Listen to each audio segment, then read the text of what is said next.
रूपी जय श्री राम, जय श्री राम, जय श्री राम संसार रूपी कुएं में पड़ा हुआ है, और एक विद्या जिसके वश में गुण है और जो जगत की रचना करती है वह प्रभु से ही प्रेरित होती है। उसके अपना बल कुछ भी नहीं है। ज्ञान वह है जहाँ जिसमें मान आदि एक भी दोष नहीं है, और जो सब में समान रूप से ब्रह्म को देखता है। हे तात, उसी को परम वैराग्यवान कहना चाहिए जो सारी सिद्धियों को और तीनों गुणों को तिनके के समान त्याग चुका हो। जो माया को, ईश्वर को और अपने स्वरूप को नहीं जानता उसे जीव कहना चाहिए। जो कर्मानुसार बंधन और मोक्ष देने वाला, सबसे परे और माया का प्रेरक है, वह ईश्वर है। धर्म के आचरण से वैराग्य और योग से ज्ञान होता है तथा ज्ञान मोक्ष का देने वाला है, ऐसा वेदों ने वर्णन किया है। और हे भाई, जिससे मैं शीघ्र ही प्रसन्न होता हूँ वह मेरी भक्ति है जो भक्तों को सुख देने वाली है। वह भक्ति स्वतंत्र है, उसको ज्ञान विज्ञान आदि किसी दूसरे साधन का सहारा नहीं है। ज्ञान और विज्ञान तो उसके अधीन है। हे तात, भक्ति अनुपम एवं सुख की मूल है। वह तभी मिलती है जब संत अनुकूल होते हैं, प्रसन्न होते हैं। अब मैं भक्ति के साधन विस्तार से कहता हूँ। यह सुगम मार्ग है जिससे जीव मुझको सहज ही पा जाते हैं।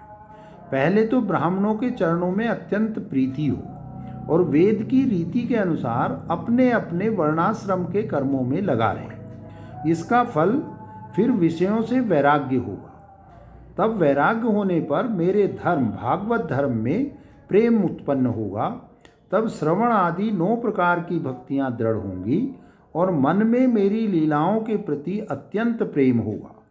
जिसका संतों के चरण कमलों में अत्यंत प्रेम हो, मन वचन और कर्म से भजन का दृढ़ नियम हो, और जो मुझको ही गुरु पिता माता भाई पति और देवता सब कुछ जाने और सेवा में दृढ़ हो।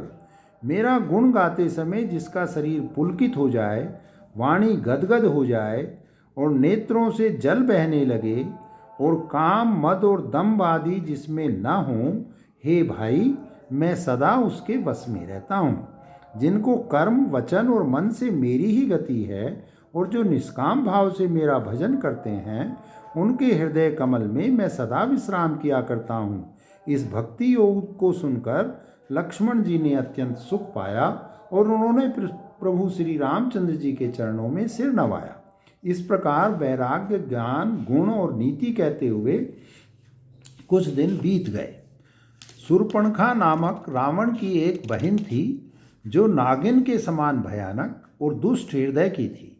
वह एक बार पंचवटी में गई और दोनों राजकुमारों को देखकर विकल हो गई, काम से पीड़ित हो गई। काकभुसुंडी जी कहते हैं, हे गरुड़ जी, शूर्पणखा जैसी राक्षसी धर्म ज्ञान शून्य कामांध स्त्री मनोहर पुरुष को देखकर, चाहे वह भाई पिता पुत्र ही हो, विकल हो जाती है और मन को नहीं रोक सकती। जैसे सूर्य कांतमणि सूर्य को देखकर द्रवित हो जाती है, ज्वाला से पिघल जाती है, वह सुंदर रूप धरकर प्रभु के पास जाकर और बहुत मुस्कुराकर वचन बोली, न तो तुम्हारे समान कोई पुरुष है, न मेरे समान स्त्री। विधाता ने यह संयोग बहुत विचार कर रचा है। मेरे योग्य पुरुष जगत भर में नहीं है। मैंने तीनों लोकों को खोज देखा, इसी से मैं अब तक अविवाहित रही। अब तुमको देखकर कुछ मन माना है, चित्त ठहरा है। सीता जी की ओर देखकर प्रभु श्री रामचंद्र जी ने यह बात कही कि मेरा छोटा भाई कुमार है। तब वह लक्ष्मण जी के पास गई। लक्ष्मण जी उसे शत्रु की बहन समझकर और प्रभु की ओर देखकर कोमल वाणी से बोले, हे सुंदरी सुन, मैं तो उनका दास हूँ, मैं पराधीन हूँ, अतः तुम्हें सुख नहीं होगा, सुभिता नहीं होगा। प्रभु समर्थ हैं, कौशलपुर के राजा हैं, वे जो कुछ करें उन्हें सब फबता है। सेवक सुख चाहे, भिखारी सम्मान चाहे, व्यसनी जिसे जुए शराब आदि का व्यसन हो, धन और व्यभिचारी सुगति चाहे, लोभी यश चाहे और अभिमानी चारों फल अर्थ धर्म काम और मोक्ष चाहे, तो ये सब प्राणी आकाश को धोकर दूध लेना चाहते हैं। वह लौटकर फिर श्री राम जी के पास आई। प्रभु ने उसे फिर लक्ष्मण जी के पास भेज दिया। लक्ष्मण जी ने कहा, तुम्हें वही वरेगा जो लज्जा को त्याग देगा, जो निपट निर्लज्ज होगा। तब वह खिसियाई हुई क्रुद्ध होकर श्री राम जी के पास गई और उसने अपना भयंकर रूप प्रकट किया। सीता जी को भयभीत देखकर श्री रघुनाथ जी ने लक्ष्मण जी को इशारा देकर कहा। लक्ष्मण जी ने बड़ी फुर्ती से उसको बिना नाक कान की कर दिया, मानो उसके हाथ रावण को चुनौती दी हो। बिना नाक कान के वह विकराल हो गई और वह विलाप करती हुई खरदूषण के पास गई और बोली कि हे भाई, तुम्हारे पौरुष को धिक्कार है, तुम्हारे बल को धिक्कार है। उन्होंने पूछा। तब शूर्पणखा ने सब समझा कर कहा। सब सुनकर राक्षसों ने सेना तैयार की। राक्षस समूह झुंड के झुंड दौड़े, मानो पंखधारी काजल के पर्वतों का झुंड हो। वे अनेकों प्रकार की सवारियों पर चढ़े हुए तथा अनेकों आकार के हैं, वे अपार हैं और अनेकों प्रकार के असंख्य भयानक हथियार धारण किए हुए हैं। उन्होंने नाक कान कटी हुई अमंगल रूपिणी शूर्पणखा को आगे कर लिया। अनगिनत भयंकर अपशकुन हो रहे हैं, परंतु मृत्यु के वश होने के कारण वे सब के सब उनको कुछ गिनते ही नहीं। गरजते हैं, ललकारते हैं और आकाश में उड़ते हैं। सेना देखकर योद्धा लोग बहुत ही हर्षित होते हैं। कोई कहता है, दोनों भाइयों को जीता ही पकड़ लो, पकड़कर मार डालो और स्त्री को छीन लो। आकाश मंडल धूल से भर गया। तब श्री राम जी ने लक्ष्मण जी को बुलाकर उनसे कहा, राक्षसों की भयानक सेना आ गई है। जानकी जी को लेकर तुम पर्वत की कंदरा में चले जाओ, सावधान रहना। प्रभु श्री रामचंद्र जी के वचन सुनकर लक्ष्मण जी हाथ में धनुष बाण लिए श्री सीता जी सहित चले। शत्रुओं की सेना समीप चली आई है। यह देखकर श्री राम जी ने हंसकर कठिन धनुष को चढ़ाया। कठिन धनुष चढ़ाकर सिर पर जटा का जूड़ा बांधते हुए प्रभु कैसे सुशोभित हो रहे हैं, जैसे मरकत मणि के पर्वत पर करोड़ों बिजलियों से दो सांप लड़ रहे हों। कमर में तरकस कसकर विशाल भुजाओं में धनुष लेकर और बाण सुधार कर प्रभु श्री रामचंद्र जी राक्षसों की ओर देख रहे हैं। मानो मतवाले हाथियों के समूह को आता देखकर सिंह उनकी ओर ताक रहा हो। पकड़ो पकड़ो पुकारते हुए राक्षस योद्धा बाण छोड़कर बड़ी तेजी से दौड़े हुए आए और उन्होंने श्री राम जी को चारों ओर से घेर लिया। जैसे बाल सूर्य को अकेला देखकर मंदेह नामक दैत्य घेर लेते हैं। सौंदर्य माधुर्य निधि प्रभु श्री राम जी को देखकर राक्षसों की सेना थकित रह गई। वे उन पर बाण नहीं छोड़ सके।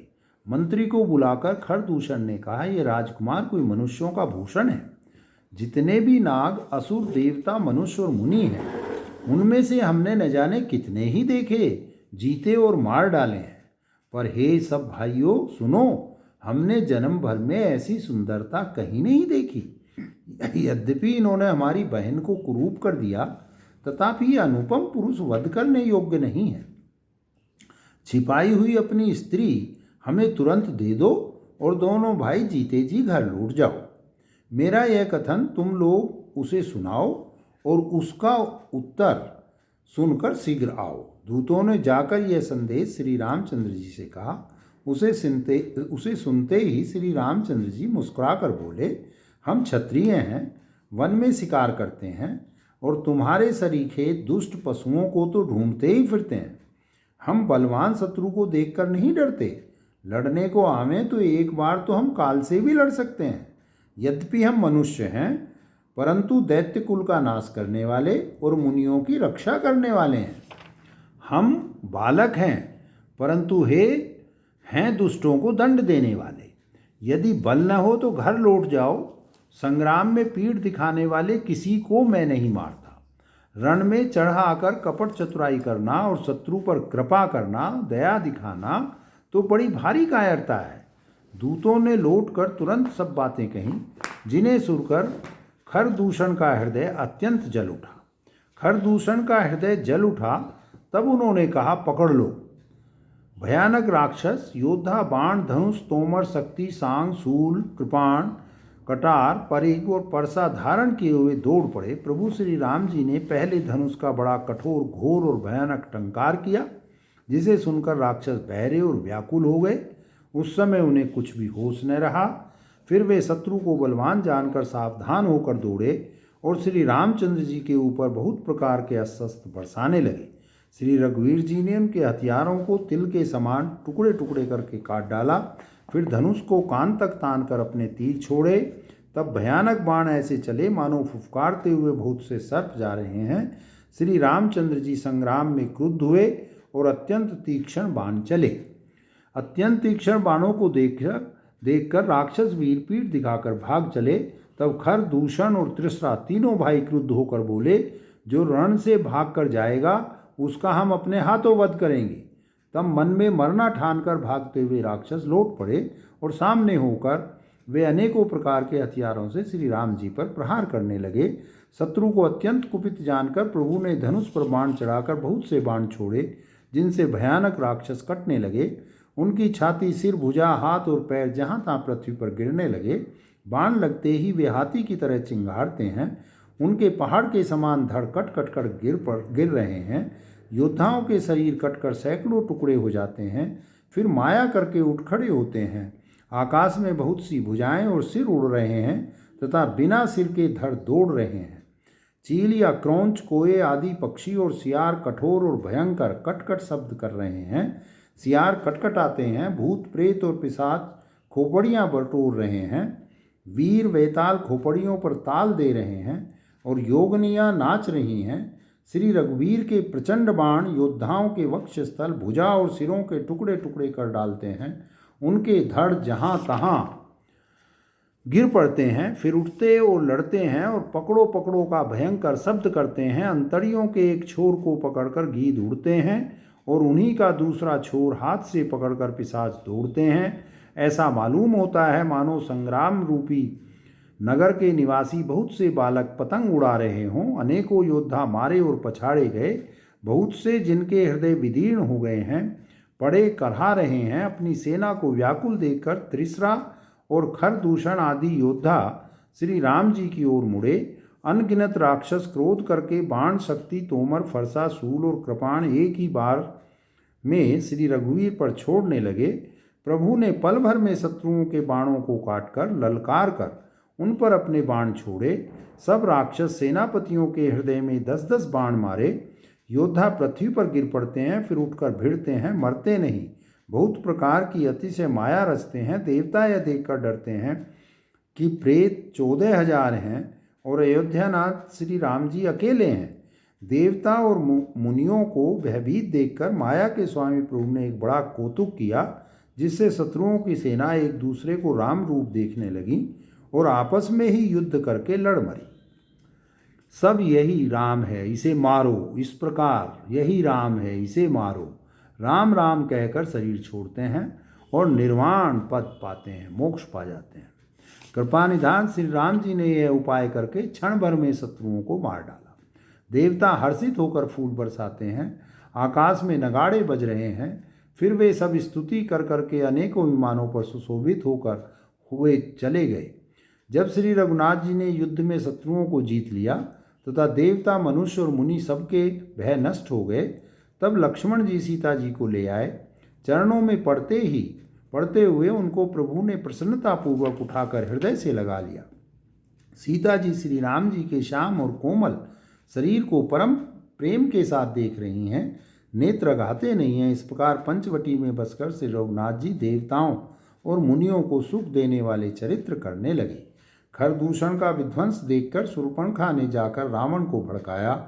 वह बड़ा क्रोध करके वचन बोली, तूने देश और खजाने की सुधि ही बुला दी।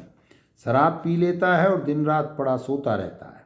तुझे खबर नहीं है कि शत्रु तेरे सिर पर खड़ा है। नीति के बिना राज्य और धर्म के बिना धन प्राप्त करने से, भगवान को समर्पण किए बिना उत्तम कर्म करने से और विवेक उत्पन्न किए बिना विद्या पढ़ने से परिणाम में श्रम ही हाथ लगता है। विषयों के संग से सन्यासी, बुरी सलाह से राजा और मान से ज्ञान, मदरापन से लज्जा, नम्रता के बिना प्रीति और मद अहंकार से गुणवान शीघ्र ही नष्ट हो जाते हैं। इस प्रकार नीति मैंने सुनी है। शत्रु, रोग, अग्नि, पाप, स्वामी और सर्प को छोटा करके नहीं समझना चाहिए। ऐसा कहकर शूर्पणखा अनेक प्रकार से विलाप करके रोने लगी। रावण की सभा के बीच वह व्याकुल होकर पड़ी हुई बहुत प्रकार से रो रो कर कह रही है कि अरे दशग्रीव, तेरे जीते जी मेरी क्या ऐसी दशा होनी चाहिए। शूर्पणखा के वचन सुनते ही सभासद अकुला उठे। उन्होंने शूर्पणखा की बाँह पकड़कर उसे उठाया और समझाया। लंकापति रावण ने कहा, अपनी बात तो बता, किसने तेरे नाक कान काट लिए। वह बोली, अयोध्या के राजा दशरथ के पुत्र, जो पुरुषों में सिंह के समान हैं, वन में शिकार खेलने आए हैं। मुझे उनकी करनी ऐसी समझ पड़ी है कि वे पृथ्वी को राक्षसों से रहित कर देंगे, जिनकी भुजाओं का बल पाकर हे दशमुख मुनि लोग वन में निर्भय होकर विचरने लगे हैं। वे देखने में तो बालक हैं, पर हैं काल के समान। वे परम धीर, श्रेष्ठ धनुधर और अनेकों गुणों से युक्त हैं। दोनों भाइयों का बल और प्रताप अतुलनीय है। वे दुष्टों के वध करने में लगे हैं और देवता तथा मुनियों को सुख देने वाले हैं। वे शोभा के धाम हैं। राम ऐसा उनका नाम है। उनके साथ एक तरुणी सुंदर स्त्री है। विधाता ने उस स्त्री को ऐसी रूप की राशि बनाया है कि 100 करोड़ रति उस पर निछावर हैं। उन्हीं के छोटे भाई ने मेरे नाक कान काट डाले। मैं तेरी बहन हूँ। यह सुनकर वे मेरी हंसी करने लगे। मेरी पुकार सुनकर खरदूषण सहायता करने आए, पर उन्होंने क्षणभर में सारी सेना को मार डाला। खरदूषण और तृष्णा का वध सुनकर रावण के सारे अंग जल उठे। उसने शूर्पणखा को समझाकर बहुत प्रकार से अपने बल का बखान किया, किंतु मन में वह अत्यंत चिंतावश होकर अपने महल में गया। उसे रात भर नींद नहीं पड़ी। वह मन ही मन विचार करने लगा, देवता, मनुष्य, असुर, नाग और पक्षियों में कोई ऐसा नहीं है जो मेरे सेवक को भी पा सके। खरदूषण तो मेरे ही समान बलवान थे। उन्हें भगवान के सिवा और कौन मार सकता है। देवताओं को आनंद देने वाले और पृथ्वी का भार हरण करने वाले भगवान ने ही यदि अवतार लिया है, तो मैं जाकर उनसे हठपूर्वक वैर करूंगा और प्रभु के बाण से प्राण छोड़कर भवसागर से तर जाऊंगा। इस तामस शरीर से भजन तो होगा नहीं।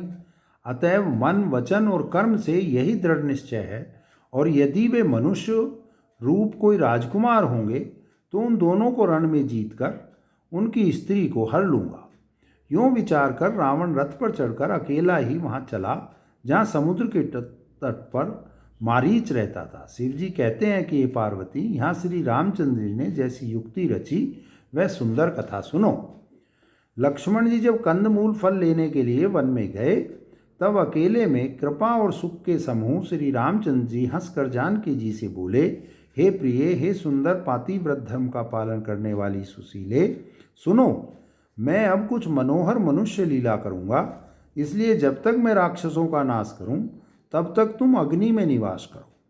श्री राम जी ने जो ही सब समझाकर कहा, तो ही श्री सीता जी प्रभु के चरणों को हृदय में धरकर अग्नि में समा गई। सीता जी ने अपनी ही छाया मूर्ति वहाँ रख दी, जो उनके जैसे ही शील, स्वभाव, रूप वाली तथा वैसे ही विनम्र थी। भगवान ने जो कुछ लीला रची, इस रहस्य को लक्ष्मण जी ने भी नहीं जाना। स्वार्थपरायण और नीच रावण वहाँ गया जहाँ मारीच था और उसको सिर नवाया। नीच का झुकना भी अत्यंत दुखदायी होता है, जैसे अंकुश, धनुष, सांप और बिल्ली का झुकना। हे भवानी, दुष्ट की मीठी वाणी भी भय देने वाली होती है, जैसे बिना ऋतु के फूल। तब मारीच ने उसकी पूजा करके आदरपूर्वक बात पूछी, हे तात, आपका मन किस कारण इतना अधिक व्यग्र है और आप अकेले आए हैं। भाग्यहीन रावण ने सारी कथा अभिमान सहित उसके सामने कही और फिर कहा, तुम छल करने वाले कपट मृग बनो, जिस उपाय से मैं उस राजवधू को हर लाऊं। तब उसने मारीच ने कहा, हे दस्यु सुनिए, वे मनुष्य रूप में चराचर के ईश्वर हैं। हे तात, उनसे वैर न कीजिए। उन्हीं के मारने से मरना और उनके जिलाने से जीना होता है। यही राजकुमार मुनि विश्वामित्र के यज्ञ की रक्षा के लिए गए थे। उस समय श्री रघुनाथ जी ने बिना फल का बाण मुझे मारा था। जिससे मैं क्षण भर में 100 योजन पर आ गिरा। उनसे वैर करने में भलाई नहीं है। मेरी दशा तो भृंगी के कीड़े की सी हो गई है। अब मैं जहाँ तहाँ श्री राम लक्ष्मण दोनों भाइयों को ही देखता हूँ। और हे तात, यदि वे मनुष्य हैं तो भी बड़े शूरवीर हैं। उनसे विरोध करने में पूरा न पड़ेगा, सफलता नहीं मिलेगी। जिसने ताड़का और सुबाहु को मारकर शिव जी का धनुष तोड़ दिया और खर, दूषण और तृष्णा का वध कर डाला, ऐसा प्रचंड बली भी कहीं मनुष्य हो सकता है। अतः अपने कुल की कुशल विचार कर आप घर लौट जाइए। यह सुनकर रावण जल उठा और उसने बहुत सी गालियां दी और कहा कि अरे मूर्ख, तू गुरु की तरह मुझे ज्ञान सिखाता है। बता तो संसार में मेरे समान योद्धा कौन है। तब मारीच ने हृदय में अनुमान किया कि शस्त्री, मर्मी, समर्थ, स्वामी, मूर्ख, धनवान, वैद्य, भाट, कवि और रसोइया, इन नौ व्यक्तियों से विरोध करने में कल्याण नहीं होता है। जब मारीच ने दोनों प्रकार से अपना मरण देखा, तब उसने श्री रघुनाथ जी की शरण तकी और सोचा कि उत्तर देते ही यह अभागा मुझे मार डालेगा, फिर श्री रघुनाथ जी के बाण लगने से ही क्यों न मरूं। हृदय में ऐसा समझकर वह रावण के साथ चला। श्री राम जी के चरणों में उसका अखंड प्रेम है। उसके मन में इस बात का अत्यंत हर्ष है कि आज मैं अपने परम स्नेही श्री राम जी को देखूंगा। किंतु उसने यह हर्ष रावण को नहीं जनाया। वह मन ही मन सोचने लगा, अपने परम प्रियतम को देखकर नेत्रों को सफल करके सुख पाऊंगा। जानकी जी सहित और छोटे भाई लक्ष्मण जी समेत कृपा निधान श्री राम जी के चरणों में मन लगाऊंगा, जिनका क्रोध भी मोक्ष देने वाला है और जिनकी भक्ति उन अवस को भी वश में करने वाली है। आहा, वे ही आनंद के समूह श्री हरि अपने हाथों से बाण संधान कर मेरा वध करेंगे। धनुष बाण धारण किए मेरे पीछे पीछे पृथ्वी पर पकड़ने के लिए दौड़ते हुए प्रभु को मैं फिर कर देखूंगा। मेरे समान धन्य दूसरा कोई नहीं है। जब रावण उस वन के निकट पहुंचा, तब मारीच कपट मृग बन गया। वह अत्यंत ही विचित्र था, कुछ वर्णन नहीं किया जा सकता। सोने का शरीर मणियों से जड़कर बनाया था। सीता जी ने उस परम सुंदर हिरण को देखा, जिसके अंग अंग की छटा अत्यंत मनोहर थी। हे देव, हे कृपालु रघुवीर, सुनिए, इस मृग की छाल बहुत ही सुंदर है। जानकी जी ने कहा, हे सत्य प्रतिज्ञ प्रभो, इसको मारकर इसका चमड़ा ला दीजिए। तब श्री रघुनाथ जी मारीच के कपट मृग बनने का सब कारण जानते हुए भी देवताओं का कार्य बनाने के लिए हर्षित होकर उठे। हिरण को देखकर श्री राम जी ने कमर में फेंटा बांधा और हाथ में धनुष लेकर उस पर सुंदर बाण चढ़ाया। फिर प्रभु ने लक्ष्मण जी को समझाकर कहा, हे भाई, वन में बहुत से राक्षस फिरते हैं। तुम बुद्धि और विवेक के द्वारा बल और समय का विचार करके सीता की रखवाली करना। प्रभु को देखकर मृग भाग चला। श्री रामचंद्र जी भी धनुष चढ़ाकर उसके पीछे दौड़े। वेद जिनके विषय में नेति नेति कहकर रह जाते हैं और शिवजी भी जिन्हें ध्यान में नहीं पाते, वे ही श्री राम जी माया से बने हुए मृग के पीछे दौड़ रहे हैं। वह कभी निकट आ जाता है और फिर दूर भाग जाता है, कभी तो प्रकट हो जाता है और कभी छिप जाता है। इस प्रकार प्रकट होता और छिपता हुआ तथा बहुतेरे छल करता हुआ वह प्रभु को दूर ले गया। तब श्री रामचंद्र जी ने तक कर कठोर बाण मारा और वह घोर शब्द करके पृथ्वी पर गिर पड़ा। पहले लक्ष्मण जी का नाम लेकर उसने पीछे मन में श्री राम जी का स्मरण किया और प्राण त्याग करते समय उसने अपना राक्षसी शरीर प्रकट किया और प्रेम सहित श्री राम जी का स्मरण किया। सुजान श्री राम जी ने उसके हृदय के प्रेम को पहचान कर उसे वह गति दी जो मुनियों को भी दुर्लभ है। देवता बहुत से फूल बरसा रहे हैं और प्रभु के गुणों की गाथाएं गा रहे हैं। श्री रघुनाथ जी ऐसे दीन बंधु हैं कि उन्होंने असुर को भी अपना परम पद दे दिया। दुष्ट मारीच को मारकर श्री रघुवीर तुरंत लौट पड़े। हाथ में धनुष और कमर में तरकस शोभा दे रहा है। इधर जब सीता जी ने दुख भरी वाणी मरते समय मारीच की हा लक्ष्मण की आवाज़ सुनी, तो वे बहुत ही भयभीत होकर लक्ष्मण जी से कहने लगीं, तुम शीघ्र जाओ, तुम्हारे भाई बड़े संकट में हैं। लक्ष्मण जी ने हंसकर कहा, हे माता सुनो, जिनके भ्रुकुटी विलास मात्र से सारी सृष्टि का प्रलय हो जाता है, वे श्री राम जी क्या कभी स्वप्न में भी संकट में पड़ सकते हैं। इस पर जब सीता जी कुछ मर्म वचन, हृदय में चुभने वाला वचन कहने लगी, तब भगवान की प्रेरणा से लक्ष्मण जी का मन भी चंचल हो उठा। वे श्री सीता जी को वन और दिशाओं के देवताओं को सौंपकर वहां चले जहां रावण रूपी चंद्रमा के लिए राहु रूप श्री राम जी थे। रावण सूना मौका देखकर यति सन्यासी के वेश में श्री सीता जी के समीप आया, जिसके डर से देवता और दैत्य इतना डरते हैं कि रात को नींद नहीं आती और दिन में भरपेट अन्न नहीं खाते। वही 10 सिर वाला रावण कुत्ते की तरह इधर उधर ताकता हुआ चोरी के लिए चला। हे काकभूषुंडी जी कहते हैं कि हे गरुड़ जी, इस प्रकार कुमार्ग पर पैर रखते ही शरीर में तेज तथा बुद्धि एवं बल का लेस भी नहीं रह जाता है। रावण ने अनेकों प्रकार की सुहावनी कथाएं रचकर सीता जी को राजनीति, भय और प्रेम दिखलाया। सीता जी ने कहा, हे यति गोसाई सुनो, तुमने तो दुष्ट की तरह वचन कहे। तब रावण ने अपना असली रूप दिखलाया और जब नाम सुनाया तब तो सीता जी भयभीत हो गई। उन्होंने गहरा धीरज धरकर कहा, अरे दुष्ट, खड़ा तो रहे, प्रभु आ गए। जैसे सिंह की स्त्री को तुच्छ खरगोश चाहे, वैसे ही अरे राक्षस राज, तू मेरी चाह करके काल के वश हुआ है। ये वचन सुनते ही रावण को क्रोध आ गया, परंतु मन में उसने सीता जी के चरणों की वंदना करके सुख माना। फिर क्रोध में भरकर रावण ने सीता जी को रथ पर बैठा लिया और वह बड़ी उतावली के साथ आकाश मार्ग से चला, किंतु डर के मारे उससे रथ हाँका नहीं जाता था।